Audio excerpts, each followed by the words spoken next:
আল্লাহ রাব্বুল আলামিন বলেন, ইন্নাল্লাযীনা আমানু ওয়া আমিলুস সালিহাতি লাহুম জান্নাতুন তাজরি মিন তাহতিহাল আনহার যালিকাল ফাওজুল কাবীর। জোরে বলুন আল্লাহু আকবার।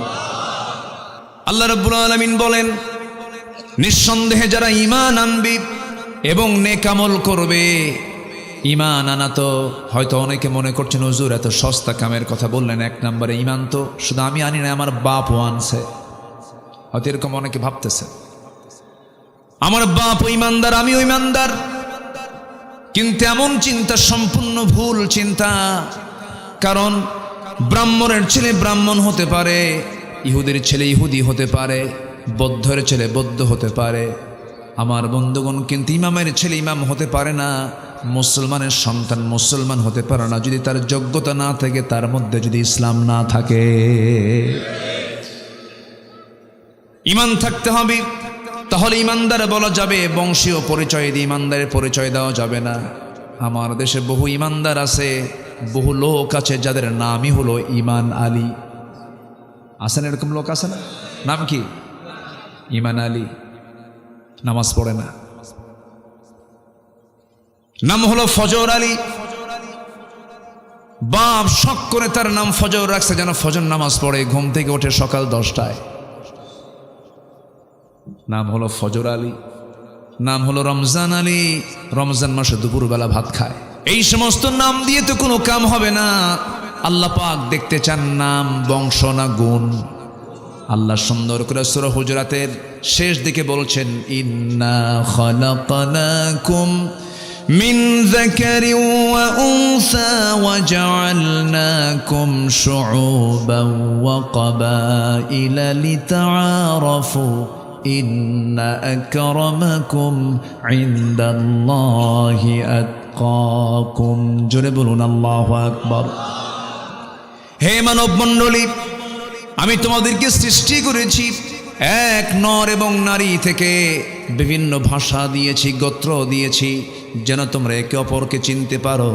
তোমাদের মধ্যে সেই সমস্ত বান্দাগুলো আমার কাছে সবচাইতে বেশি সম্মানিত, প্রিয়, যে সমস্ত বান্দাগুলো আল্লাহকে একমাত্র সবচাইতে বেশি ভয় করতে পারে। জোরে বলি সুবহানাল্লাহ। মানে মুত্তাকি হতে পারে। কি হতে পারে বলেন? মুত্তাকি হতে পারে। আমার বন্ধুগণ, তাহলে এক নম্বর সফলতার উপায় হলো ঈমান আনতে হবে, নেক আমল করতে হবে। ঈমান আছে, নেক আমল নেই, কোনো মূল্য নেই। আবার নেক আমল আছে কিন্তু ঈমান নেই। পৃথিবীতে মুসলমান ছাড়া অনেক অমুসলিম জাতি আছে যারা অনেক নেক আমল করে। আমেরিকার একজন ধনকুবের, বিশাল ধনাঢ্য বিল গেটস, সে তার সমস্ত সম্পত্তির বিশাল একটি অংশ রেড ক্রসকে দান করেছেন, সামাজিক কাজে ব্যয় করেছেন। এত বড় দানবীর, এত বড় দান করার পরও তার কোনো পুরস্কার আমার আল্লাহর কাছে নাই। কারণ তার মধ্যে আসল জিনিসটা কি নাই বলুন? কি নাই? ঈমানটা নাই। নেক আমল হলে শুধু চলবে না, ঈমানও লাগবে, নেক আমলও লাগবে। যেখানে ঈমানের কথা বলা হয়েছে সেখানে নেক আমলের কথা বারবার আল্লাহ রাব্বুল আলামিন বলেছেন। এই আয়াতটা শুধু এখানে আসে নাই, এই কথাটা একবার আসছে না, বারবার আসছে, বারবার আসছে। বারবার যে কথা বলা হয় তার গুরুত্ব কমে না বাড়ে? কমে না বাড়ে? বেড়ে যায়। ঈমান তো আমরা আনলাম, ঠিক আছে। আবার আল্লাহ অনেক জায়গায় প্রশ্ন করছেন, আহাসিবান নাস আন ইউতরাকু আন ইয়াকুলু আমান্না ওয়া হুম লা ইফতানুন। মানুষের কি ধারণা, ঈমান এনেছি, এতটুকু শব্দ বললাম আর আমি তাকে ছেড়ে দেব? না না, অবশ্যই তাকে পরীক্ষা করা হবে। এই আয়াত প্রমাণ করে দেয়, ঈমান আছে যার, পরীক্ষা আছে তার। আসতে কোন কেন? আল্লামা সাইদি জেলখানায় কষ্টে আছেন, আর মুনাফিকের বাচ্চারা বলে, দোষ না থাকলে কি শাস্তি হয়? এরকম করে বলতো না? বলতো। তাহলে এক নম্বর সফলতার উপায় আমরা খুঁজে পেলাম। ঈমান আনবো আমরা, নেক আমল করবো আমরা। তবে ঈমান আনার পথে অনেক বাধা বিপত্তি আসতে পারে, অনেক ঝুট ঝামেলা আসতে পারে। পরীক্ষা করবেন কে? আশাদ্দুন নাসি বালাউল আম্বিয়া ফাল আমসাল সুম্মাল আমসাল। এই দুনিয়াতে যত বালা মুসিবত এসেছে সবচাইতে বেশি বালা মুসিবতের সম্মুখীন হয়েছেন আম্বিয়া কেরাম।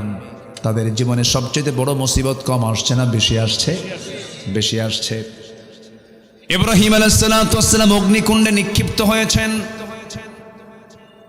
ইব্রাহিম আলাইহিস সালাতু ওয়াস সালামকে হত্যা করার জন্য বারবার চেষ্টা করা হয়েছে। ইসমাঈল আলাইহিস সালাতু ওয়াস সালাম পরীক্ষার সম্মুখীন হয়েছেন। জাকারিয়া আলাইহিস সালাতু ওয়াস সালামকে করাত দিয়ে চিরে দুই টুকরা করে শহীদ করা হয়েছে। ইয়াহইয়া আলাইহিস সালাতু ওয়াস সালামকে জবাহ করে নবীর মাথা রানীর সামনে উপহার দেওয়া হয়েছে। এরকম করে নূহ আলাইহিস সালাতু ওয়াস সালামকে মারতে মারতে রক্তাক্ত বানায়া বেহুশ করে রাস্তায় ফেলে দিয়ে চলে গেছে। এরপরে লূত আলাইহিস সালাতু ওয়াস সালাম বিপদের সম্মুখীন হয়েছেন। মূসা আলাইহিস সালাতু ওয়াস সালাম ঘরবাড়ি ছাড়া হয়েছেন, হিজরত করতে বাধ্য হয়েছেন। ইউনূস আলাইহিস সালাতু ওয়াস সালাম বিপদে পড়ে কিসের পেটে ছিলেন বলেন সবাই?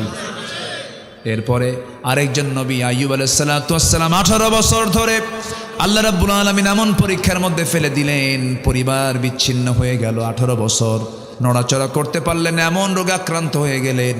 প্রত্যেকটা পরীক্ষায় সমস্ত আম্বিয়া কেরাম সেকেন্ড হয়েছেন না ফার্স্ট হয়েছে? ঈমান আছে যার, পরীক্ষা আছে তার।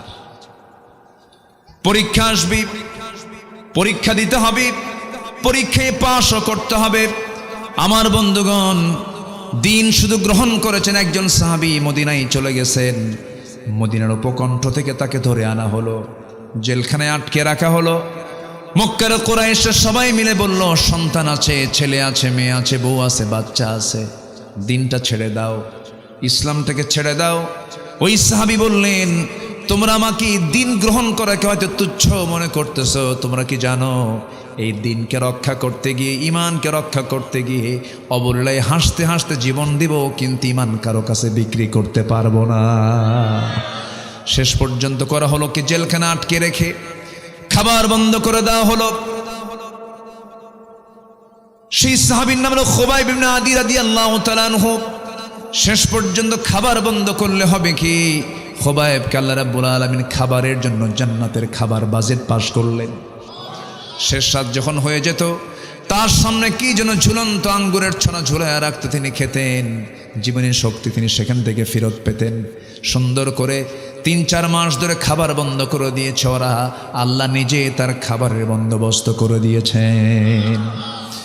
টের পেয়ে গেল ওরা, বুঝতে পেরেছে খুবাইবকে না খেয়েও মেরে ফেলা সম্ভব নয়, অতএব খুবাইবকে আমরা দুনিয়া থেকে বিদায় করেই দেব, ওকে তারা ফাঁসি কাস্টে ঝুলিয়ে মেরে ফেলবে। এমন সিদ্ধান্ত যখন তারা নিয়ে ফেলেছে, শেষবারের মতো এসে বলল, খুবাইব ইমানটা ছাড়ো, ইমানটা বাদ দিয়ে দাও। তিনি বললেন, না রে না, আমরা তোমাকে মেরে ফেলে দেব, মেরে ফেলে দাও। তোমার শেষ ওসিয়ত বলতে কোনো কিছু আছে নাকি বলো, তোমার শেষ ইচ্ছা পূরণ করব। পরিবারকে দেখতে চাও নাকি? সঙ্গে সঙ্গে তিনি মুচকি হাসি মেরে বললেন, দুনিয়ার কারোর সঙ্গে আমার দেখা করার প্রয়োজন নাই, তোমরা যদি আমাকে দেখা করতে দাও, অজুর পানি দিলে পরে অজু বানায় আমি নামাজের মধ্যে আল্লাহর সঙ্গে দেখা করতে চাই। অজুর পানি দেওয়া হলো, অজু বানালেন, নামাজে দাঁড়ালেন। প্রথম রাকাত খুব মনোযোগ দিলেন, আস্তে আস্তে করে পড়ছিলেন। দ্বিতীয় রাকাতে মনোযোগ ঠিকই ছিল, কিন্তু মনে মনে চিন্তা করলেন, নামাজটা লম্বা করলে কাফের মুশরিকরা ভাবতে পারে খুবাইব বুঝি মৃত্যুর ভয়ে নামাজকে লম্বা করতেছে। একটু তাড়াহুড়ো করে নামাজ পড়লেন, সালাম ফিরলেন, দুটো হাত আকাশের দিকে তুলে আকাশের মালিককে লক্ষ্য করে বলছেন, আকাশের মালিক আল্লাহ, আজকে 4 থেকে 5 মাস গত হতে চলল, নবীজির চাঁদ মাখা চেহারা আমি দেখতে পাই না, নবীজির সঙ্গে কথোপকথন হয় না। আমি যদি দুনিয়া থেকে বিদায় হয়ে যাই, আমার বিদায়ের খবরটা আল্লাহ আমার নবীর দরবারে তুমি আল্লাহ পৌঁছায়া দিও, আমার বিদায়ী সালামটা দিয়ে দিও। এই কথা বলেই করলেন কি, দেরি করলেন না, ফাঁসির মঞ্চের দিকে দৌড়া যাচ্ছেন, শুলে কাষ্টের দিকে দৌড়া যাচ্ছেন। কাফির মুশরিকরা বলতেছে, খুবাইব তুমি কি পাগল হয়ে গেছো নাকি, মানুষকে মরার জন্য দৌড়ায় নাকি? খুবাইব বলছে, আমি তো মরার জন্য দৌড়াই নাই, আল্লাহ রাব্বুল আলামিন আমাকে 8টা জান্নাতের সবগুলো দরজা খুলে খুলে দেখায় দিতেছে। সাইয়েদনা খুবাইব করলেন কি, সামনের দিকে এগুতে লাগলেন। কাফের মুশরিকরা তার দু হাত বেঁধে ফেললো, দু পা বেঁধে ফেললো, বারবার চেষ্টা করছে তাকে দিন থেকে ফেরানোর জন্য। সাইয়েদনা খোবায়েব অনর চিত্ততা নিয়ে দাঁড়ায়া থাকলেন। এমন সময় একজন কাফের এসে হেয় প্রতিপন্ন করে বলছে, খোবায়েব তোমার জায়গায় যদি মুহাম্মাদকে এখানে যদি দুই হাত বেঁধে যদি মারা হতো কতই না ভালো হতো। এই কথা শোনার সঙ্গে সঙ্গে কয়েক মিনিট ধরে তিনি মুখের মধ্যে থুতু জমা করলেন। থুতু জমা করে এক পর্যায়ে চট করে তার সর্বশেষ শক্তি প্রয়োগ করে তার মুখ বরাবর থুতু মেরে দিলেন। এক মুখ ভরা থুতু মেরে দিলেন। খেপে গেল, রেগে গেল। চট করে তার ডান হাতে নেজা তরবারের আঘাত যখন করলো, হাতটা ছিটকে পড়ে গেল। খোবায়েব মুস্কি মুস্কি হাসি মারলেন, আর একটা হাত কেটে ফেললো, চিৎকার করে হাসতেছেন। সবাই বলল, খোবায়েব রে মানুষ, সবাই বলে ফেলতেছে, খোবায়েব রে মানুষ আঘাতপ্রাপ্ত হলে কান্দে, তুই হাসিস কেন, তোর কারণটা কি হাসার বল। খোবায়েব বলছে, তোমার আমার একটা করে অঙ্গহানি করো, আল্লাহ পাক জান্নাতের একটা করে হুর আমাকে দেখায় দেন। দুই হাত কেটে ফেললো, দুই পা কেটে ফেলে দিল, মস্তকটা পৃথক করে ফেললো। খোবায়েব দুনিয়া থেকে বিদায় নিয়ে নিলেন। নবী আলাইহিস সালাতু ওয়াস সালাম আমার নবীজি সামনে সাহাবায়ে কেরামকে সামনে করে কথা বলছিলেন। মসজিদে নববীর ভিতরে তিনি বসে বসে কথা বলছেন। এমন সময় হঠাৎ করে তিনি দাঁড়ায় গেলেন, হাত উঁচু করে বললেন, সালামুন আলাইকা ইয়া খোবায়েব, সালামুন আলাইকা ইয়া খোবায়েব, হে খোবায়েব তোমাকে সালাম সালাম। সাইয়েদনা ওমর ফারুক বলছেন, ইয়া রাসূলুল্লাহ আজকে 4-5 মাস গত হতে চলে আমরা খোবায়েবকে দেখি না, আপনি সালাম দিচ্ছেন কেন? নবীজি কাদা কাদা কণ্ঠে বলছেন, ও আমার সাহাবীরা রে, আমার খোবায়েব আর দুনিয়াতে নাই, জান্নাতের পাখি হয়ে জান্নাতের মধ্যে উড়ে বেড়াতেছে। জোরে বলি সুবহানাল্লাহ। খোবায়েব জান্নাতের পাখি হয়ে জান্নাতের মধ্যে উড়ে বেড়াচ্ছে। আমার বন্ধুগণ, এই যে খোবায়েব জীবনটা দিয়ে দিয়েছেন, ইমানকে বিক্রি করেন নাই। ইমানটা আনা সহজ, কিন্তু ইমান টিকে রাখা কঠিন। এই জন্য আল্লাহ রাব্বুল আলামিন সুন্দর করে আরেক জায়গায় বলছেন, ইন্নাল্লাযীনা ক্বালু রাব্বুনাল্লাহু সুম্মা ইসতাকামু তাতানাজ্জালু আলাইহিমুল মালায়েকা আল্লা তাখাফু ওয়া লা তাহজানু ওয়া আবশিরু বিল জান্নাতিল্লাতী কুনতুম তুআদুন। জোরে বলুন আল্লাহু আকবার। নিঃসন্দেহে যারা বলবে আমার রব আল্লাহ, আমার আইনদাতা আল্লাহ, আমার বিধানদাতা আল্লাহ, এবং সুম্মা ইসতাকামু তার উপরে অটল থাকবে, অবিচল থাকবে, আল্লাহ রাব্বুল আলামিন ঈমানদারকে ওয়াদা করেছেন, তোমার জন্য আমি স্থায়ী জান্নাতের ওয়াদা করলাম। জোরে বলি সুবহানাল্লাহ। ঈমান আনবো এবং টিকে থাকার চেষ্টা করব। জোরে বলি ইনশাআল্লাহ। আরো জোরে বলি ইনশাআল্লাহ। আমার বন্ধুগণ, নেক আমল করতে হবে, ঈমানকে পাকাপোক্ত করতে হবে। আমার মা একটু খেয়াল রাখবেন, আল্লাহ পাক আপনাদের জন্য দৃষ্টান্ত দিয়েছেন 4 জন নারীর। একজন মারিয়াম বিনতে ইমরান আলাইহিস সালাতু ওয়াস সালাম, আরেকজন ফেরাউনের বউ। কে বলেন? ফেরাউন পত্নী আসিয়া নামটা আসে নাই, ইমরাতা ফিরাউন এসেছে, ইমরাতা ফেরাউন এসেছে। ফেরাউনের স্ত্রী আসিয়ার দৃষ্টান্ত আল্লাহ রাব্বুল আলামিন কেন দিয়েছেন, কি জন্য দিয়েছেন মা? এটা দেওয়ার মূল কারণ হলো, এই দুনিয়াতে যত প্রস্তাব তোমার কাছে আসুক না কেন ঈমান ধ্বংস করার জন্য, ঈমান ধ্বংস করা যাবে না। প্রয়োজনে হাসি মুখে জীবন দিবা, কিন্তু ঈমান বিক্রি করবা না। আসিয়া ছিলেন তার একটা প্রকৃষ্ট উদাহরণ। আল্লাহু আকবার বলে। এই মহিলার নাম শুনলে আমার কাছে মনে হয় এমন কোনো পরীক্ষা নাই যে পরীক্ষা আসিয়া দেন নাই। আল্লাহু আকবার বলেন। ঈমানকে রক্ষা করতে গিয়ে স্বামীকে হারাতে হয়েছে, পরিবারটা তছনছ হয়ে গেছে, সামাজিক মর্যাদা ছিল তার অনেক। বলুন তো, প্রেসিডেন্ট বড় না প্রেসিডেন্টের বউ বড়? চেয়ারম্যান বড় না চেয়ারম্যানের বউ বড়? বউ বড়। আপনার বউকে তো ভালোই বড় মনে করেন দেখি, ভালো তো। হ্যাঁ, হাসতেছে মুরব্বী। কন ভালো করে কন, চেয়ারম্যান বড় না চেয়ারম্যানের বউ বড়? বউ বড়। হ্যাঁ,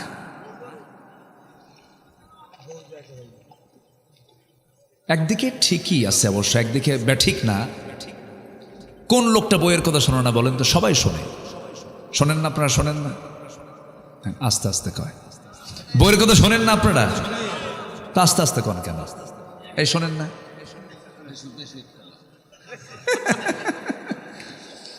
সামনে আমার সামনে বলতেছে বেশি একটা না, কিন্তু বাড়িতে গেলে কিন্তু বইয়ের কাছে সবাই কায়েত শুনতে হয়, বউকে ভয়ও করতে হয়। এই ভয় মানে সেই ভয় না, এটা হচ্ছে সম্মান। এটা কি বলেন তো? সম্মান।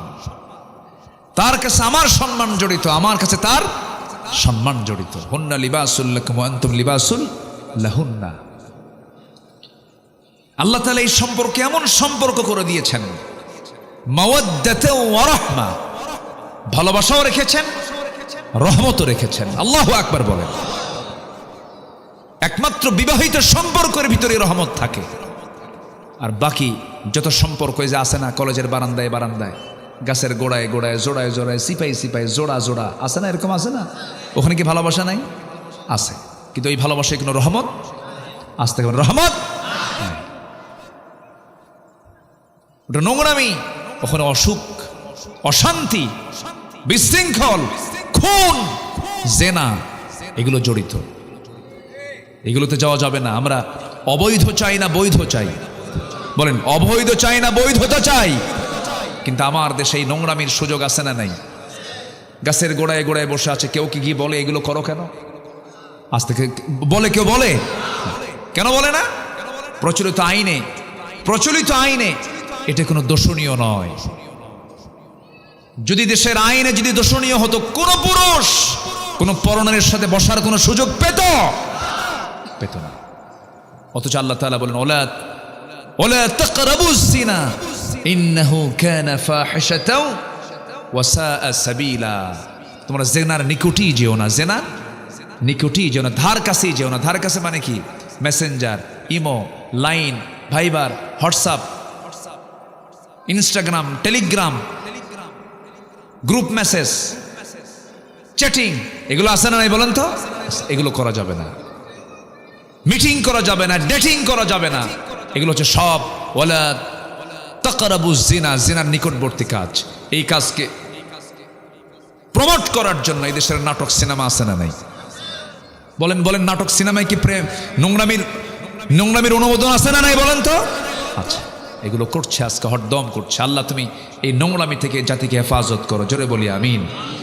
আসিয়া আলাইহিস সালাতু ওয়াস সালামের কথা বলছিলাম, কি ঈমান তার ছিল। তিনি ঈমান আনছেন, ফেরাউন জানতো না। ফেরাউন জানা মাত্রই বলে ফেললো, আসিয়া কি যেন শুনলাম তুমি নাকি ঈমান এনেছো। জবাবে আসিয়া আলাইহিস সালাতু ওয়াস সালাম বলছেন, আপনি সন্দেহ করে বলছেন কেন, অনুমান করে বলছেন কেন? সূর্য ওঠা যেমন সত্য, আমার দিন গ্রহণ তেমনই সত্য।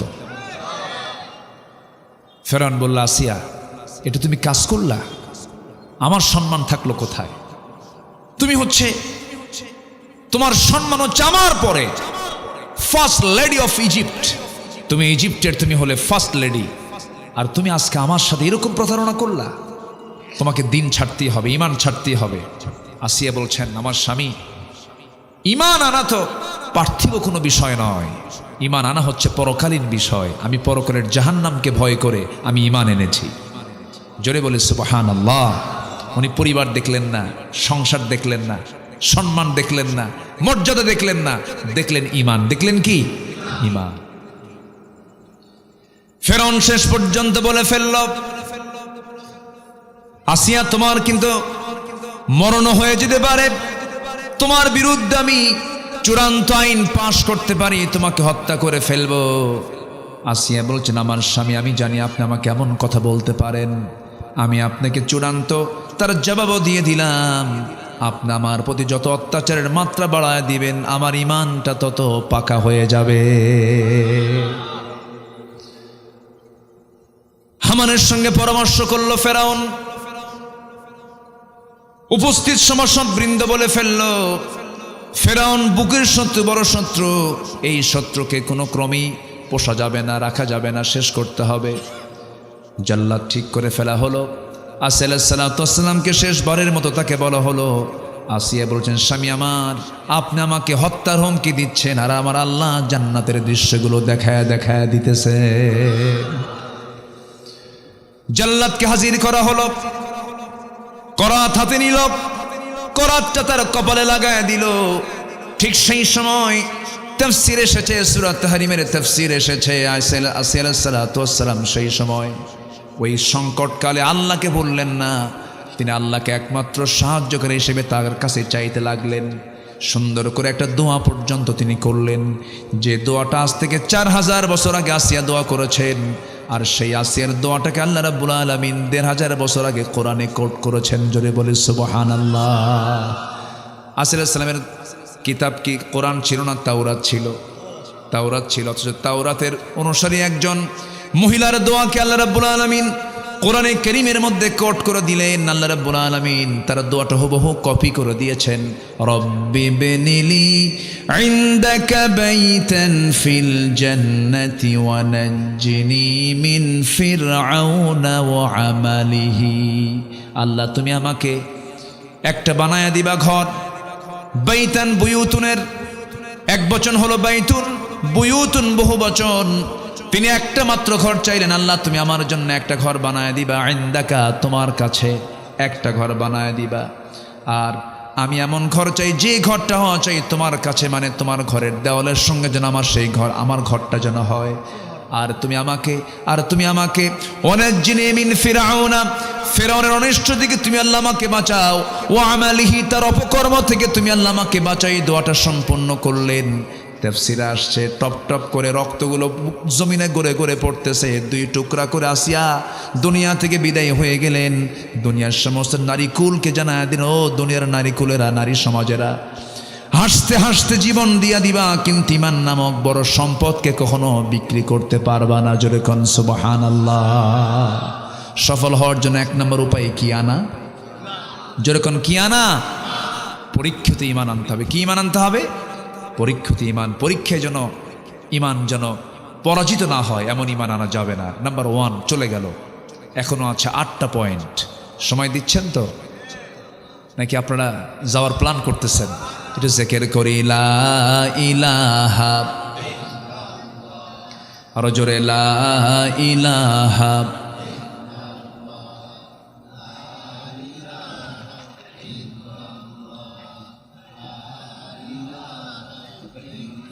আরো জোরে লা ইলাহা, আরো জোরে লা ইলাহা, সুবহানাল্লাহ আলহামদুলিল্লাহ লা ইলাহা, আরো জোরে লা ইলাহা, লা ইলাহা ইল্লাল্লাহ মুহাম্মাদুর রাসূলুল্লাহ সাল্লাল্লাহু আলাইহি ওয়াসাল্লাম। আমি বেশি দেরি করে ফেলেছি না নাকি? কষ্ট হচ্ছে আপনাদের? আর একটু সময় থাকেন, আমি পয়েন্টগুলো অন্তত শর্ট করে হলেও বলে ফেলি। একটু বসুন। এত সুন্দর মানুষ আপনারা।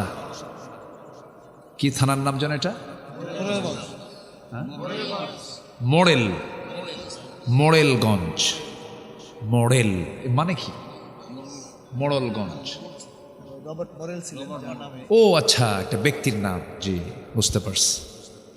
সুন্দর। বাগেরহাট তো মাশাআল্লাহ, বাগ মানে হলো জান্নাত, জান্নাতের হাট। বলি আলহামদুলিল্লাহ। বাগে জান্নাহ বলেন না, বাগান, বাগান এটা বাগানই তো। এত সুপারি আর কি বলে নারিকেল গাছ, মাশাআল্লাহ। বলি আলহামদুলিল্লাহ। সবুজ, শুধু সবুজ দেখেরা। পাশে নদী আছে। কি নদী? পানগুচি নদী। হ্যাঁ, কচা নদী চিনি, কচা নদী চিনি। বলেশ্বর আছে। শুধু নদী আর নদী তো এলাকায়। বলি আলহামদুলিল্লাহ। আমি যখন এইখানে এসে গাড়িতে নামলাম, বাতাসটাই অন্যরকম। এত স্বচ্ছ নির্মল বাতাস, এত সুন্দর দেশ আমার। বলি আলহামদুলিল্লাহ। জোরে বলি আলহামদুলিল্লাহ। আমি বছর 2 আগে কাতারে গিয়েছিলাম। তো কাতারে গিয়ে দেখি কোথাও কোনো গাছ নাই, সবুজ নাই, সবুজ নাই, সবুজ দেখাই যায় না। আর আমার দেশে কি আছে? সবুজ। এই সবুজায়নের জন্য কোটি কোটি ডলার বরাদ্দ করে সেই দেশগুলো। তো কাতারে কোথাও পানি নাই, কি বলে কোথাও সবুজ নাই। তো দেখি একটা এলাকা পুরোটা গ্রিন জোন বানায় ফেলছে, পুরোটাই সবুজ, গাছগাছালি অনেক।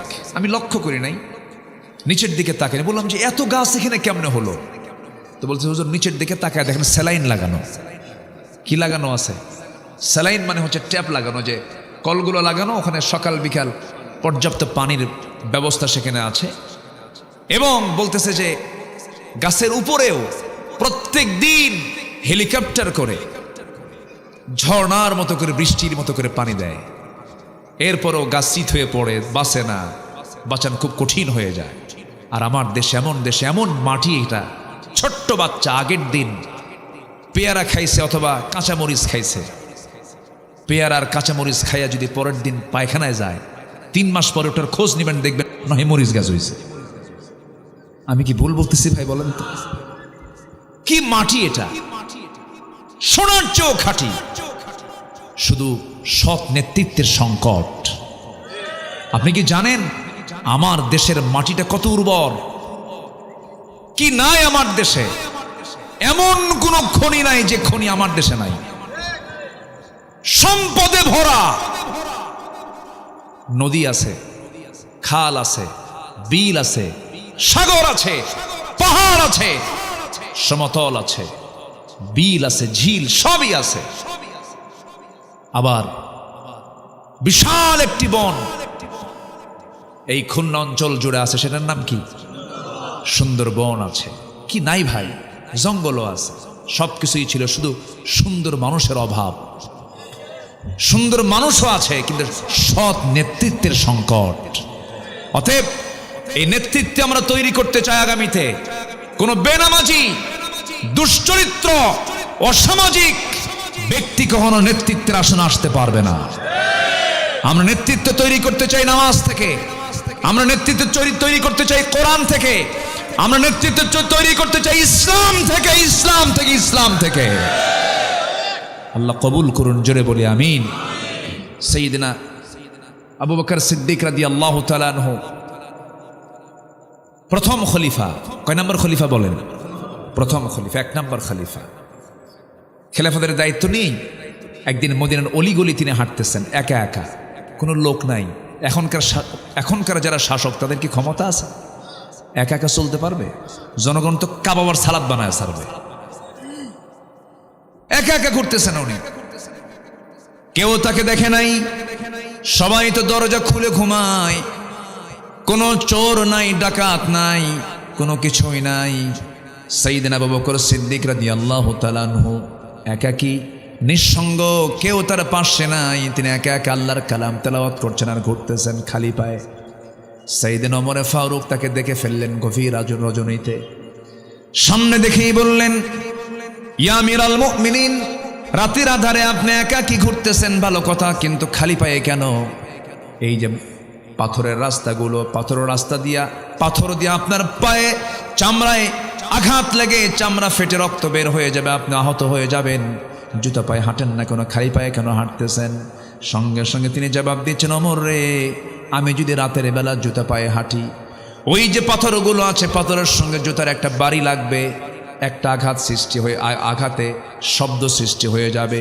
আর সেই জুতার শব্দ যদি কোনো ঘুমন্ত নাগরিকের কানে যদি চলে যায়, ঘুমের যদি ব্যাঘাত হয়, ঘুম যদি নষ্ট হয়, কিয়ামতের দিন আমি আবু বকর, আমাকে আসামির কাঠগড়ায় দাঁড়িয়ে তারা জবাব দেওয়া লাগবে।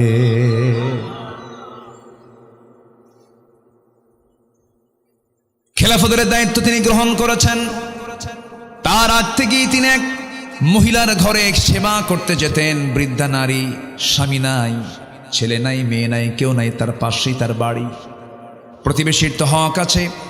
ওই মহিলার ঘরে গিয়ে তিনি রান্না বান্না করে দিতেন, কাপড় চোপড় ধুয়ে দিতেন, খাবার জোগাড় করে দিতেন। প্রত্যেকটা রাত্রি তিনি যেতেন।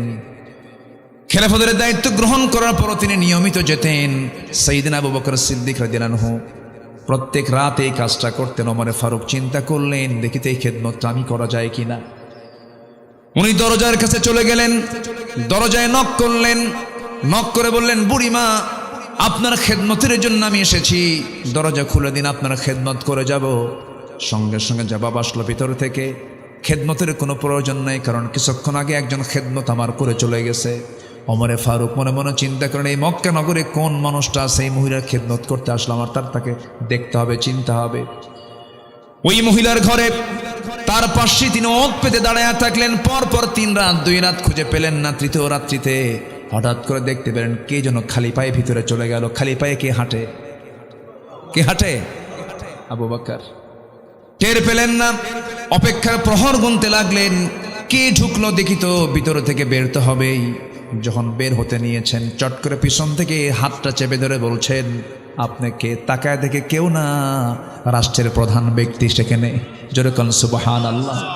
সঙ্গে সঙ্গে বললেন, আমিরুল মুমিনিন, সব কাজ আপনি একাই করবেন, দিনে জনগণে ব্যস্ত থাকবেন, রাতের বেলা আপনি ঘুম নষ্ট করে এরকম কাজগুলো করলে আপনি অসুস্থ হয়ে পড়বেন। সাইয়েদনা আবু বকর বলছেন, ওরে ওমর, হাসরের ময়দানে আমার বোঝা তোমার পিঠে যাবে না, তোমার বোঝা আমার পিঠে আসবে না, আমাকে খেদমতগুলো করতে দাও। 2টা বছর একটানা মহিলার খেদমত করেছেন, কাউকে চান্স দেন নাই। ইন্তেকাল হলো তার। ইন্তেকাল হওয়ার পরে দ্বিতীয় খলিফার দায়িত্ব গ্রহণ করলেন সাইয়েদনা ওমর ফারুক রাদিয়াল্লাহু তাআলা আনহু। দায়িত্ব গ্রহণ করার সঙ্গে সঙ্গে তার মনে হয়ে গেল, প্রথম খলিফার তো ইন্তেকাল হয়েছে, ওই মহিলার তো খেদমত করার জন্য কেউ যায় নাই মনে হয়। খেদমত করার জন্য আসছেন তার ঘরে, দরজায় নক করেছেন, মহিলার জানা নাই। প্রথম খলিফার ইন্তেকাল হয়ে গেছে, চোখে দেখতেন কম, বুড়ি মানুষ, কেউ তাকে সঙ্গত দেয় নাই। রাতের আধারে ঘরের মধ্যে ঢুকি সাইয়েদনা ওমর ফারুক খেদমত করলেন। সব কিছু জোগাড় পরিষ্কার পরিচ্ছন্ন করে দিয়ে যখন ঘর থেকে বের হয়ে আসলেন, মহিলা খেতে বসেছেন, সামনে কিছু খেজুর ধুয়ে রাখা। অনেকগুলো খেজুর থেকে একটা খেজুর যখন মুখের মধ্যে নিয়েছেন, যখন তিনি খাওয়া শুরু করেছেন, বিসমিল্লাহ বলেছেন, সঙ্গে সঙ্গেই দাঁতের নিচে খেজুরের বিচিটা পড়ে গেছে। খেজুরের বিচি পড়ার সঙ্গে সঙ্গে তিনি ইন্না লিল্লাহ বলে কান্নায় ভেঙ্গে পড়লেন। কান্নায় ভেঙ্গে পড়ে বলছেন, বুঝতে পেরেছি আমার আসল খাদেম আবু বকর আর দুনিয়াতে নাই। আমার আবু বকর যদি খাদেম বেঁচে থাকতো, অবশ্যই সে আমার খেজুরগুলো যখন আমার সামনে রেখে যেত, খেজুরের শুধু ধুয়ে যেত না, খেজুরের বিচিগুলো ফেলে দিয়ে আমার সামনে খাওয়ার জন্য সহজ করে রেখে যেত। যেরকম সুবহানাল্লাহ। আমরা কেমন শাসক কি চাই কি ভাই? আসতে কয় সবাইকে চান? সে শাসক হওয়া দরকার বেনামাজি না নামাজি? ইসলামী দলের নন ইসলামী দলের? বলেন তো, অন ইসলামী দলের কি শাসক কেমন হতে পারে নাকি? তারা তো গাঁজা খায়, শীত হয়ে পড়ে থাকে, মদের বোতল নিয়ে বসে থাকে, ঠিক কিনা? আমার বন্ধুগণ, সফলতার উপায় কি? 9টা পয়েন্টে কথা বলতে চাচ্ছিলাম, মাত্র একটা পয়েন্ট শেষ হলো। বলুন তো, এই যে মাহফিল 3 দিন হচ্ছে, আমার দরকার আরো কয়দিন?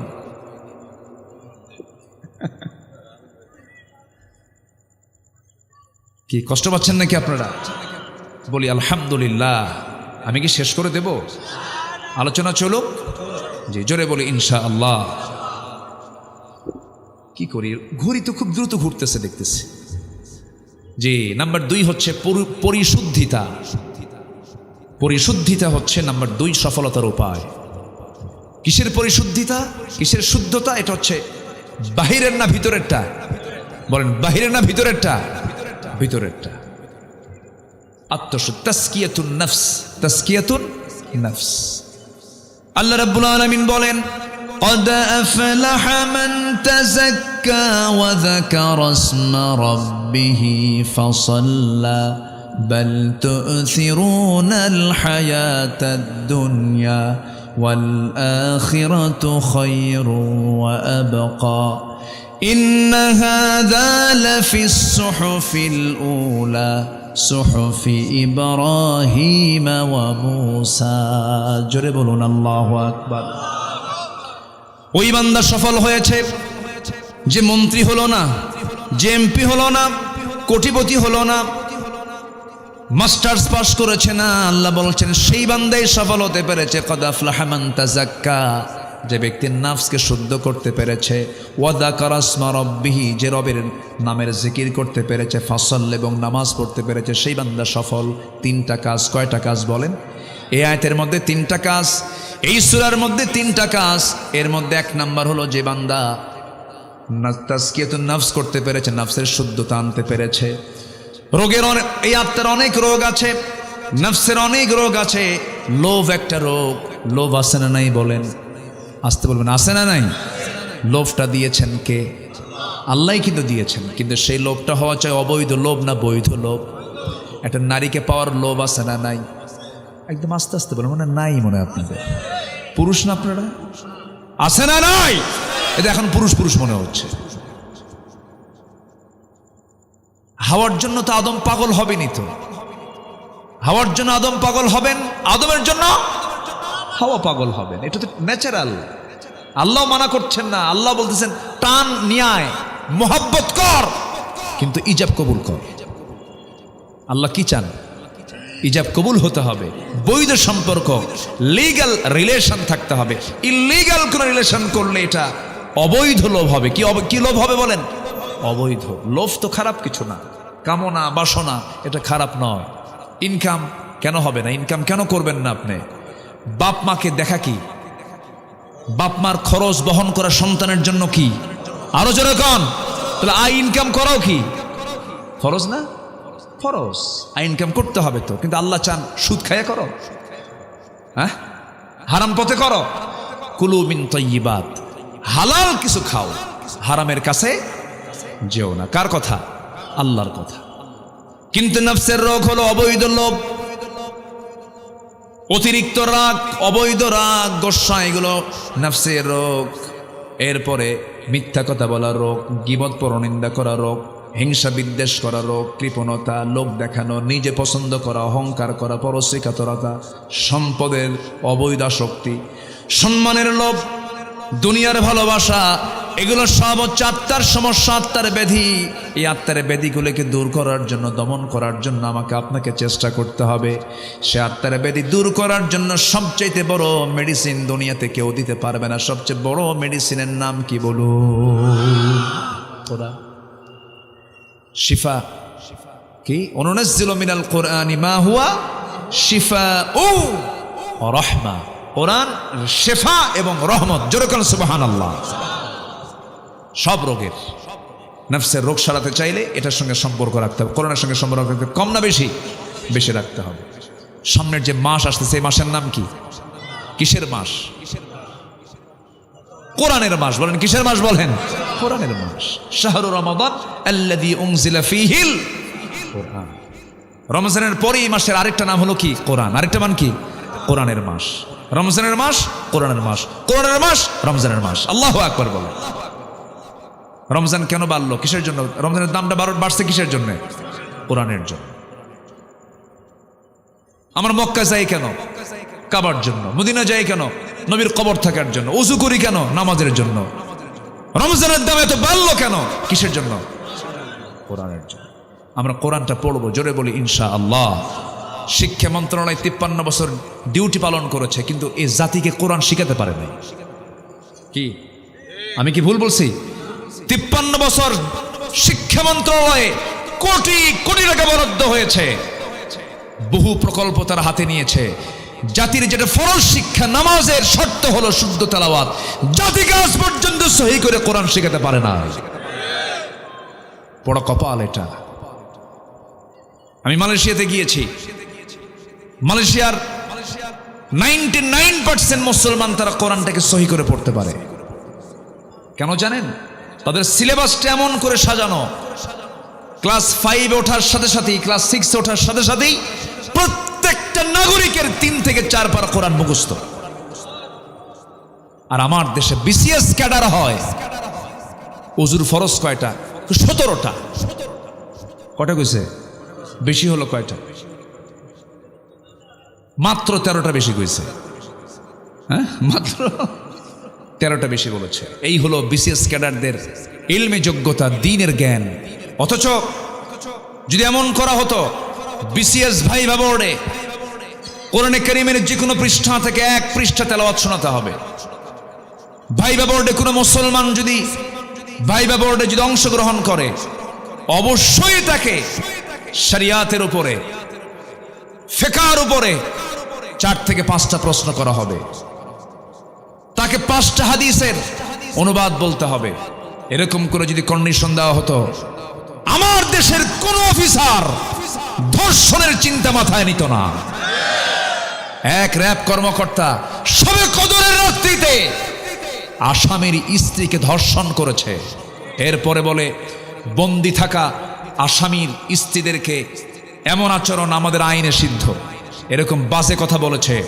এই সমস্ত লম্পটদেরকে ঝুলায় মারা দরকার। এই চরিত্রহীনতা কেন আসছে? কিসের আলো নাই? কিসের আলো নাই বলেন? ও আলো পাবে কেমন? আলো তো দেয়ই নাই ওরে, ও তো অন্ধকারই থাকবে। আমার নফস ঠিক হবে কখন? যখন আমি এটার ট্রিটমেন্টটা নেব। এটার জ্ঞান দরকার আছে না নাই? আছে।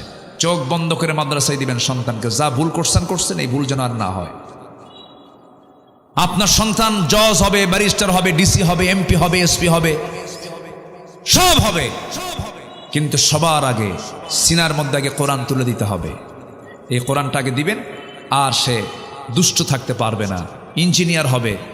কোরআন থাকলে পরে রডের বদলে বাঁশ দেবে না, ঠিক কিনা বলেন? রডের বদলে বাঁশ দেবে না, দেশের সম্পদ বাইরে পাচার করবে না। এই জন্য নফসের ট্রিটমেন্ট করতে হবে কি দিয়া বলেন? কোরআন দিয়ে। কদ আফলাহা মান তাযাক্কা। আমার বন্ধুগণ, নফস সম্পর্কে আরো দুইটা পরিভাষা আছে। নফস, রূহ, কলব। নফস, রূহ, কলব। নফসটা হলো লেজিসলেটিভ, রূহটা হলো অ্যাডমিনিস্ট্রেটিভ, কলবটা হলো ফেডারেটিভ। নফস হলো গাড়ি চাই বাড়ি চাই ইহকালীন চেতনা, রূহটা হলো পরকালীন চেতনা। মানুষের নফসটার প্রথম পদক্ষেপ হলো খারাপ কিছু চায়। এই চাওয়াটাকে চাওয়া যাবে না। দ্বীনের জ্ঞানের অর্জনের মধ্য দিয়ে, ইসলামকে মানার মধ্য দিয়ে, আল্লাহর ভয় থাকার মধ্য দিয়ে সেই ট্রিটমেন্টটা করতে হবে। মহান রব্বুল আলামিন বলছেন আরেক জায়গায়, قد أفلح من زكاها وقد خاب من دساها। জোরে বলুন আল্লাহু আকবার। নাম্বার 3 হলো সত্যবাদী হওয়া। সত্যবাদী যদি হতে পারো তোমরা সফল হতে পারবে। নাম্বার 4 হলো তাকওয়া অর্জন করা। মাইয়ুতিইল্লাহা ওয়া রাসূলাহু ওয়া ইয়াখশাল্লাহ ওয়া ইয়াত্তাকিহি ফাউলাইকা হুমুল ফাইজুন। জোরে বলুন আল্লাহু আকবার। ফাইজুন বলছি না প্রথমে? ফাইজুন, মুফলিহুন, তুফলিহুন, এই শব্দগুলো যেখানেই পাবেন সেখানে সফলতার কথা আসছে। আল্লাহ একবার বলেছেন না বারবার বলেছেন? বারবার বলেছেন। নাম্বার 5 হলো ধৈর্যশীলতা থাকবে যার, সে সফল হয়ে যাবে। আল্লাহ রাব্বুল আলামিন সুন্দর করে বলছেন, ইন্নী জাযাইতুহুমুল ইয়াওমা বিমা সাবারু আন্নাহুম হুমুল ফাইজুন। জোরে বলুন আল্লাহু আকবার। সূরাতুল মুমিনুন আয়াত নম্বর 111। ধৈর্য যদি আনতে পারো তোমরা সফল হয়ে যাবে। এই দুনিয়ার জিন্দেগিতে যে কোনো কাজের জন্য কাজ আগে না ধৈর্য আগে, ব্যবসা আগে না ধৈর্য আগে, বিয়ে আগে না ধৈর্য আগে, সব কিছুর আগে ধৈর্য। ধৈর্য একটা যোগ্যতা। ধৈর্য আনার জন্য যোগ্যতার প্রয়োজন আছে। ধৈর্য একটা যোগ্যতা, রাগ কোনো যোগ্যতা না। রাগ কোনো যোগ্যতা দিয়ে হয় না। রাগ ট্রেনিং করে রাগ অর্জন করা যায় না, কিন্তু ধৈর্য অর্জন করতে গেলে ট্রেনিং দিতে হয়, ধৈর্যের পরীক্ষা দিতে হয়। ধৈর্য হচ্ছে বড় একটা যোগ্যতা। ধৈর্য আছে যার সফলতা আছে তার, ধৈর্য নাই যার ব্যর্থতা আছে তার। আল্লাহ রাব্বুল আলামিন 7 নম্বর বলছেন, সৎ কাজের আদেশ দেবে যারা, অসৎ কাজের বাধা দেবে যারা, তারাও সফল কাম। ওয়ালতাকুম মিনকুম উম্মাতুন ইয়াদউনা ইলাল খায়রি ওয়া ইয়া'মুরুনা বিল মা'রুফি ওয়া ইয়ানহাউনা আনিল মুনকার ওয়া উলাইকা হুমুল মুফলিহুন। আল্লাহ পাক বলছেন, তোমাদের মধ্যে অবশ্যই এমন একটা দল থাকা দরকার যে দল মানুষকে সৎ কাজের আদেশ দেবে, অসৎ কাজের বাধা দেবে, এবং এই কাজটা যারা করবে তারা হলো সবাই সফল কাম। জোরে বলুন সুবহানাল্লাহ। নাম্বার 8 হলো যে বান্দা তওবা করবে সে সফল। এগুলো কি মোল্লার কথা না আল্লাহর কথা? আল্লাহ সুন্দর করে বলছেন, তুবু ইলাল্লাহি জামিআন আইয়ুহাল মুমিনুনা লাআল্লাকুম তুফলিহুন। জোরে বলুন আল্লাহু আকবার। আল্লাহর কাছে সবাই মিলে তওবা করো হে মুমিনরা, তোমরা আশা করো যে সফল হতে পারবে। জোরে বলে সুবহানাল্লাহ। গুনাহ হবে আমার, মাফ করে দিবেন কে? গুনাহ হবে বান্দার, মাফ করবেন কে? আল্লাহ মাফ করবেন, কিন্তু শর্ত হলো তওবা করো। কি করো? তৌবা করো, তৌবার মতো তৌবা করো, যে তৌবাটা আল্লাহ পাক পছন্দ করেন সেই তৌবাই করো। তৌবার মধ্যে কিছু ক্লাস আছে, কিছু কিছু তৌবাকারী আছে, আল্লাহ আজকে এই গুনাহ করবো না কালকে করবে, এটার নাম তৌবা নাকি? অথবা নির্দিষ্ট দোয়া পড়ে তৌবা করার নাম তৌবা নয়। চুরি করেছে, আজকের থেকে চুরি করা সারা জীবনের জন্য আমি নিষিদ্ধ করলাম। জেনা করেছে, আর জীবনে জেনা করব না। সুদ খেয়েছে, আল্লাহ তোমার নামের কসম করে বললাম আর জীবনে সুদের কাছে যাব না, এটার নাম তৌবা। এরকম করে যদি কোনো বান্দা তৌবা করতে পারে, আল্লাহ বলছেন বান্দারে তোর তৌবা আমার কবুল করাটা আমার জন্য ওয়াজিব হয়ে যাবে, আমি তোর তৌবা অবশ্যই কবুল করব। কারণ আত-তাইবু মিনায যামবি কামান লা যামবা লাহ, যার জীবনে তৌবা আছে যদি কারো তৌবা কবুল হয়ে যায় তার আগের কোনো গুনাহ থাকে না। জোরে কোন সুবহানাল্লাহ। তৌবা করতে সবাই রাজি আছেন তো? আমার নবী তৌবা করেন নাই? আমার নবীর কোনো গুনাহ ছিল? এরপরও তৌবা করেছেন। আমার নবীর কি কোনো পাপ ছিল? তিনি কি ইস্তেগফার করেন নাই? করেছেন। বান্দার দায়িত্ব হলো তৌবা করা, গুনাহ মাফ চাওয়া, ইস্তেগফার করা। কার কাছে? আল্লাহর কাছে। আমার দেশে একজন বড় বুজুর্গ আছে, এখনো বেঁচে আছে, খুব অহংকারী। এর আগে হজ নেবাজে কথা বলেছিল, তারপরে অনেক কিছুই বলেছিল। সে কয়েকদিন আগে একটা ইতে দেখলাম, ভিডিওতে দেখলাম, সেই বুজুর্গ বলতেছে আমার তো কোনো গুনাহই নেই। যেরকম নাউজুবিল্লাহ, আমার কোনো গুনাহ নেই। কেন? সব হুজুররা আমার আমিন বলতে বলে, বলেন আমিন। আমি আমিন কব কারণ আমি কোনো পাপ করছি নাকি? আমার তো কোনো গুনাহই নাই। চিন্তা করেন, টাঙ্গাইলের, হ্যাঁ কি নাম, হ্যাঁ লতিফ সিদ্দিকী কইছে না এই কথা, যে বলে আমার তো কোনো পাপই নাই।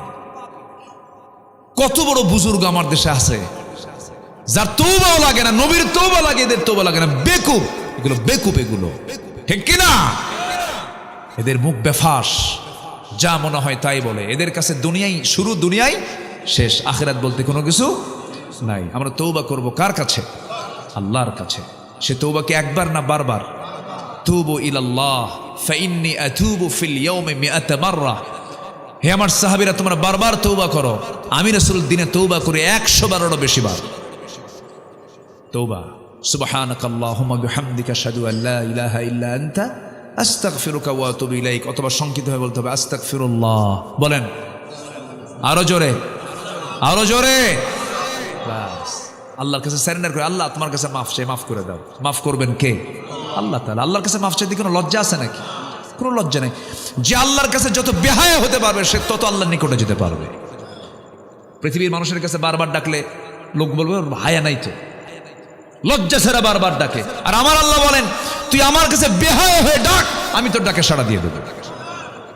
আমরা ডাকবো কার কাছে? চাইবো কার কাছে? কাঁদবো কার কাছে? কাঁদতেই যদি হয় কাঁদবো কার কাছে?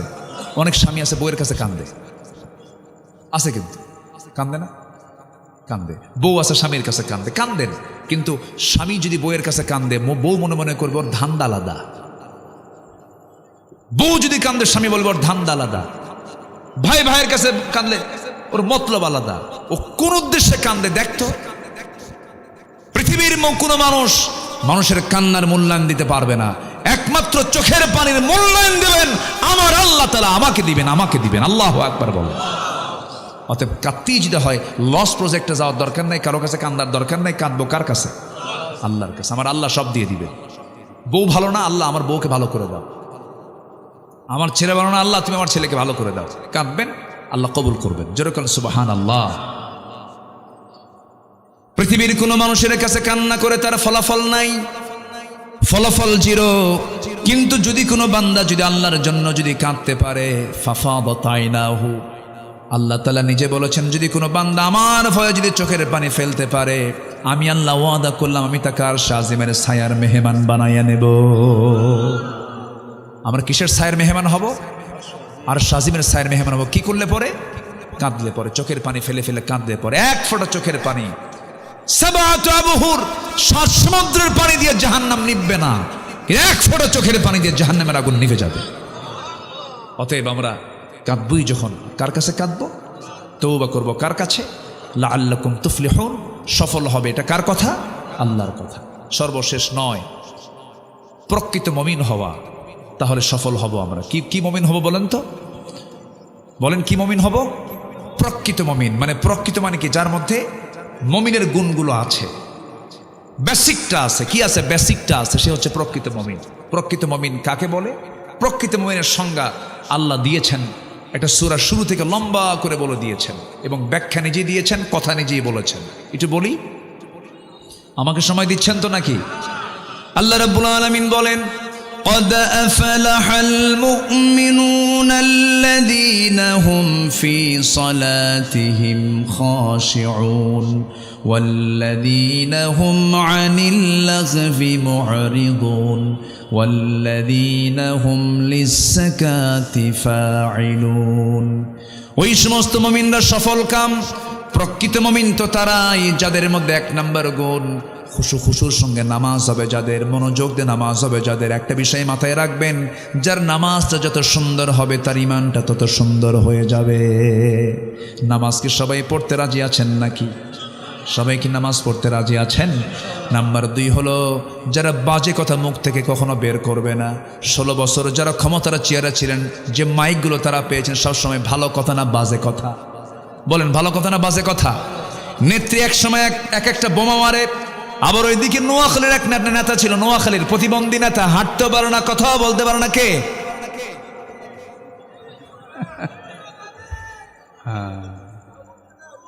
মাইক পাইলেই ঠ্যাস মারা কথা বলতো, আর বলতো একটা কথা, খেলা হবে। এত বেফাস লোক, এত বাজে কথা। কিন্তু ইমানদারের মুখ থেকে কখনো বাজে কথা বের হবে না। ইমানদার যা বলবে আঁকা বাঁকা কথা না, স্ট্রেট কথা। বলেন বলেন বলেন, ওজন শূন্য না ওজনওয়ালা? ওজনওয়ালা কথা বলবে। আমার নবীর সামনে একদিন তার স্ত্রী আম্মা জান আয়েশা বলছেন, ইয়া রাসূলুল্লাহ, হাফসা না একটু খাটো। আমার নবীর আরেক স্ত্রী কথা বলছেন, হাফসা না একটু কি খাটো। আচ্ছা, এরকম কি কথা হয় না আমাদের মাঝে? আস্তে কোন কেন হয় না? আচ্ছা, এটা কি খুব বেশি মনে হচ্ছে? না, আমাদের কাছে কিন্তু বেশি মনে হচ্ছে না। হাফসা না একটু খাটো। আমার নবীজি কথাটা শুনলেন, কথার কি ওয়েট দেখেন, ইমানদারের কথার কি ওয়েট হতে পারে। রাসূল শুধু বললেন, লাকাদ কুলতি, তুমি যে এই কথাটা বলে ফেলেছ, এই কথা যদি 7 দরিয়ার পানিতে যদি ছেড়ে দেওয়া হতো, লামাজাজাতহু, 7 দরিয়ার এতগুলো পানি সব বিবর্ণ হয়ে যেত, দুর্গন্ধে পচা রূপ নিত তোমার এই সামান্য খাটো কথা। আম্মা জান আয়েশা সঙ্গে সঙ্গে চোখের পানি ফেলে ফেলে বলছেন, ইয়া রাসূলুল্লাহ, আমি আল্লাহর কাছেও মাফ চাই, আমি আপনার কাছেও মাফ চাই। কত বাজে কথা ইমানদার মুখ থেকে বের করে। কালোকে কালো বলা যাবে না, খাটোকে খাটো বলা যাবে না, অন্ধকে কানা বলে গালি দেওয়া যাবে না, ন্যাংরাকে ন্যাংরা বলা যাবে না। এরকম করে কোনো মানুষ কষ্ট পাবে এমন জাতীয় কোনো কথা বললে পরে সূরা হুজুরাত সাক্ষী, এটা কি হালাল না হারাম, সগীরা গুনাহ না কবিরা গুনাহ। বলেন, কালো করেছেন কে, ধলা করেছেন কে, লম্বা করেছেন কে, চিকন করেছেন কে, খাটো করেছেন কে, দোষ কার? ফায়সালা কার? এখানে দোষের কিছু নাই তো, ফায়সালা কার? স্বামী যদি একটু কালো হয়, কিছু কিছু মা আছে মাঝে মাঝে খোঁটা মারে। আমাদের কাছে আসে তো রিপোর্ট, মা আমাদের কাছে সবাই রিপোর্ট দেয়, আপনারা যেমন রিপোর্ট দেন, পুরুষরা রিপোর্ট দেয়। এক কালো স্বামী আমাকে এসে বলে, হুজুর, আমি জীবনে কি ভুল যে করছি, কেন আমার মতো কালো বউ না নিয়ে ধলা বউ কেন নিলাম? আমারে বলতেছে, কেন? উঠতে বসতে খোঁটা মারে। কেন? কি খোঁটা মারে? কোচ কি সুন্দর, আমি একটু কালো, খোঁটা মারে। বলে তো এরকম যে, তোমার সঙ্গে যে আমার সংসার হচ্ছে, তুমি একটু আয়না চেহারা দেখো তো। এরকম করে স্বামীকে বলার মধ্যে কিছু মহিলা আছে না? নেই? বলেন, তোমার সঙ্গে যে আমার সংসার হচ্ছে, এতে তোমার 14 গোষ্ঠীর কপাল। দিল একখান খোঁটা মেরে। এগুলো কি বলা যাবে? সব সৃষ্টিগুলো কার? এই যে বিচিত্র চেহারা, এক একটা চেহারার সঙ্গে কারো চেহারার মিল আছে, এগুলো কার কার কার কার করা, কার করা? আপনার কাকে গালি দিবেন? আপনি যাকেই গালি দিবেন চলে যাচ্ছে কার কাছে? অসম্ভব। খাটো মানুষ ন, আপনি সুন্দর হয়েছেন, বাহাদুরি করেন, ক্যান্সার ভিতরে, ওর চাইতে কালোই ভালো। কি ঠিক কিনা? ওর চাইতে কালোই ভালো। আমার নবীর একজন কালো সাহাবী ছিলেন, খুব কালো ঘন। আমার নবীজি সেই কালো সাহাবীকে দেখলেন, মনটা খারাপ। রাসূল বলছেন, কালো সাহাবী, তুমি মন খারাপ করে বসে আছো কেন? হুজুর, যৌবন হয়ে গেছে, বয়স হয়ে গেছে, বিয়ে করব, বিয়ে পাই না। কি কথা বুঝতেছেন আপনারা? বিয়ে করতে পারছি না। রাসূল বললেন কেন তুমি বিয়ে করতে পারো না হুজুর? কালো মানুষ কেউ পছন্দ করে না। রাসূল বলছেন না, ভুল কথা। সাহাবী, চিন্তা করো না, তোমার বিয়ের দায়িত্ব আমি রাসূল নিজে নিয়ে নিলাম। জোরে বলেন সুবহানাল্লাহ। আমার এক বন্ধু, তার বউটা কালো। আমি শুনছি এরকম। একদিন বললাম, বন্ধু তুমি তো চাঁদের মতো উজ্জ্বল চেহারা, তুমি কালো বউ বিয়ে করলা, কি ভালো লাগে? বন্ধু, আমার চোখে যে আমার বউ কত সুন্দর তুমি বুঝবা না। আসলে চরিত্রবান যারা চরিত্রবান তাদের কাছে কালো ধলা কোনো ফ্যাক্টর নয়, ঠিক কিনা বলেন? কিন্তু কিছু কিছু যুবক আছে যে ওই যুবকের মতো, এক যুবক বিয়ে করছে, বিয়ে করে আর 3 দিন পরে কান্দে, বউটা একটু কালো তো।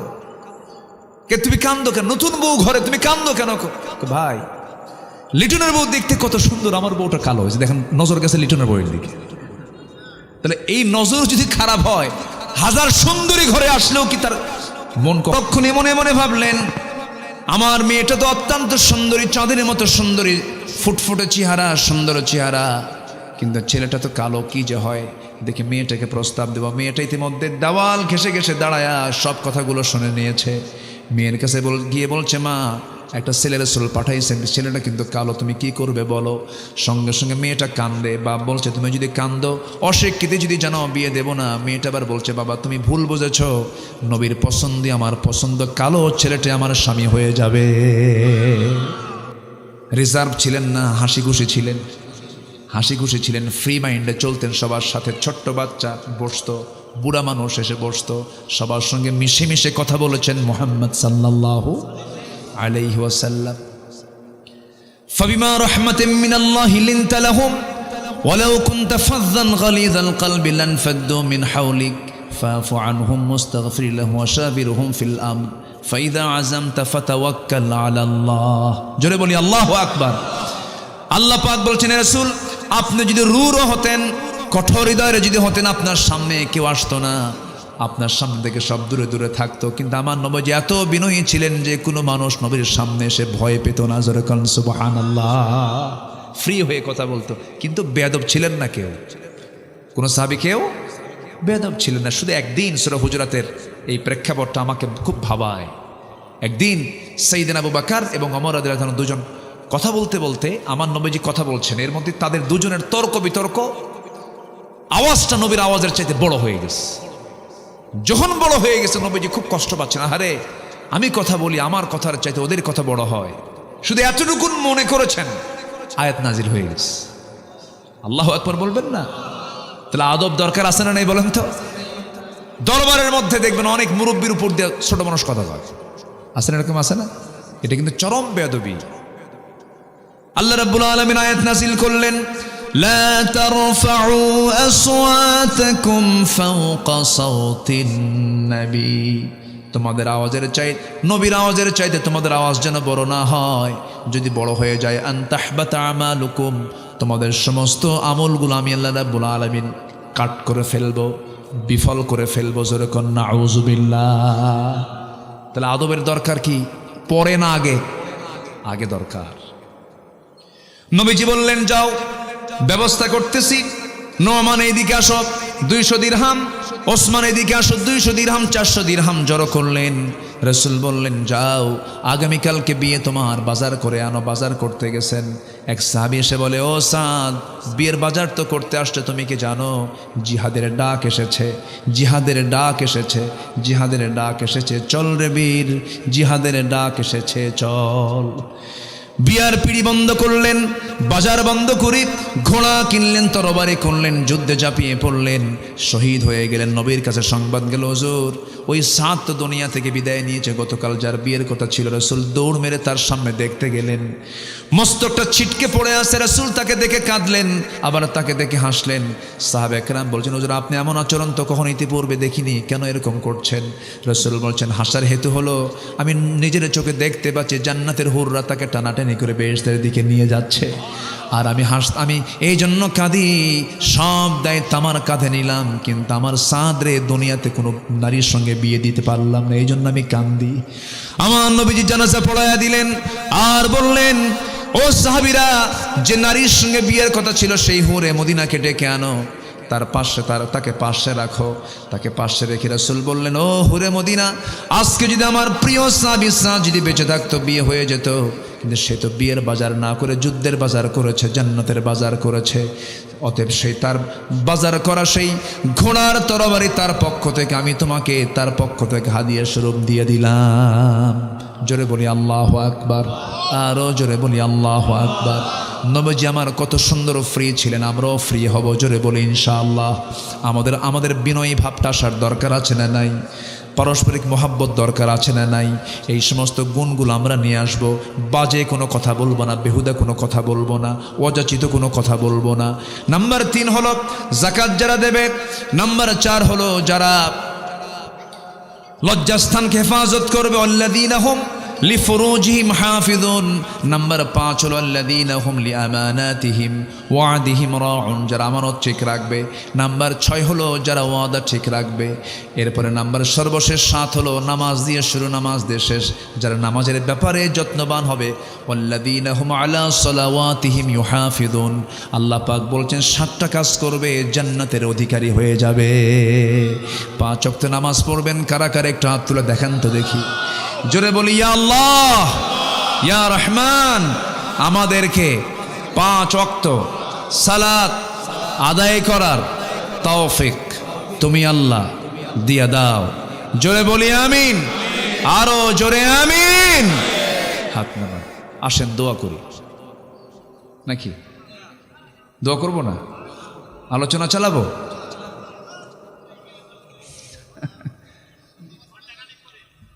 ও ফজর নামাজ পড়ে যাবেন? আচ্ছা ঠিক আছে, ফজর নামাজ পড়ে আপনারা যান, আমি চলে যাই। খুব ভালো, জোরে বলি আলহামদুলিল্লাহ। আমি খুব খুশি হলাম যে মারা আসছেন। মাদেরকে একটু বলবো, আচ্ছা মায়েরা যদি নামাজ না পড়ে, আপনার বউ যদি নামাজ না পড়ে কি করবেন বলেন তো? কি কইছে? কি করবেন? বউ যদি নামাজ না পড়ে কি করবেন? বুঝায়ও কাম হয় না, তাহলে কি করবেন? হ্যাঁ, মার দিবেন? ওরে বাপরে বাপ, এই তো মার্ডার কেস দেখতেছি। বোঝাতে হবে। কেন বউ শুনবে না? আমার নবীর বউরা যদি কথা শুনতে পারেন রাসূলের, আমরা তার উম্মত না? অবশ্যই শুনবেন। আমাদের নবী তো নূহ না, আমাদের নবী তো লূত আলাইহিস সালাতু ওয়াস সালাম না। আমাদের নবী সিরিয়াল, আমাদের নবীকে মুহাম্মদ সাল্লাল্লাহু আলাইহি ওয়াসাল্লাম, নবীর উম্মত আমরা।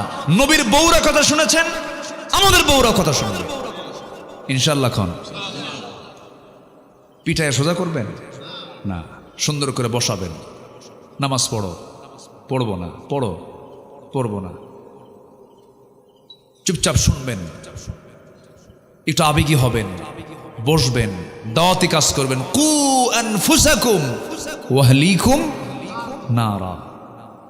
ফজরের সময় উঠতে চায় না, আপনি গরম পানি করবেন, গরম পানি করে দিয়ে আস্তে করে ডাক দিয়ে বলবেন, শোনো তোমার জন্য গরম পানি করেছি, ওযুটা বানায় নাও। একদিন লজ্জা দিলেন, আর একদিন লজ্জা দিলেন। এরপরে বলবেন, শোনো এই যে তোমার আমার সম্পর্ক, একই ছাদের নিচে আমাদের যৌবনটা পার করে দিলাম। এই যে দীর্ঘ সময় চলে গেল, চুল দাড়ি পেকে গেল, তোমার চুলগুলো পেকে গেছে, তোমার যৌবনও চলে যাওয়ার পথে আমার যৌবন চলে যাচ্ছে। একসঙ্গে যেমন একই ছাদে থেকেছি, তুমি কি চাও না আমরা দুজন মিলে মরার পরে আমরা একই ছাদে জান্নাতের মধ্যে অবস্থান করি? ও আমার স্ত্রীর, আমি তো চাই তোমাকে জান্নাতেও পেতে। জান্নাতে গিয়ে একসঙ্গে শপিং করবো, একসঙ্গে ঘুরবো ফিরবো, একসঙ্গে আমরা সেখানে জান্নাতের খাবারগুলো খাবো, সন্তানগুলোকে নিয়ে চলবো আমরা জান্নাতের মধ্যে। তুমি কি চাও না? দেখবেন আল্লাহ পাক নারীদের হৃদয়টা এত সফট করে দিয়েছেন, সুন্দর ওয়াজ করলে পরে মেয়েদের দিলটা এমনি এমনি নরম হয়ে যায়। জোরে বলি আলহামদুলিল্লাহ। দাওয়াত দিবেন, ওয়াজ করতে হবে। ওয়াজ করার দরকার আছে না নাই? আমার নবীর ওয়াজটা ছিল আগে বাইরে না ভিতরে। কাকে দাওয়াত দিয়েছেন? স্ত্রীকে দাওয়াত দিয়েছেন। কু আনফুসাকুম ওয়া আহলিকুম নারা। পরিবারকে আমরা দাওয়াত দেব। জোরে বলি ইনশাআল্লাহ। হয়েছে আজকে যা হয়েছে বলি আলহামদুলিল্লাহ। দোয়া।